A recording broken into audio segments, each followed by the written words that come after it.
আমরা লড়াই করার জন্য প্রস্তুত। সারা বছর আমরা রাস্তায় ময়দানে আছি। আমাদের মাননীয় মুখ্যমন্ত্রী জননেত্রী মমতা বন্দ্যোপাধ্যায়ের নির্দেশে, আমাদের নেতা অভিষেক বন্দ্যোপাধ্যায়ের নির্দেশে এটা একটা ধারাবাহিক লড়াই চলছে।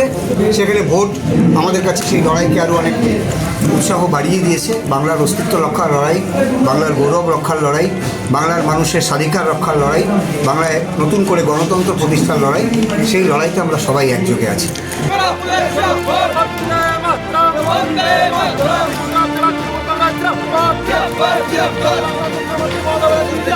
Jump!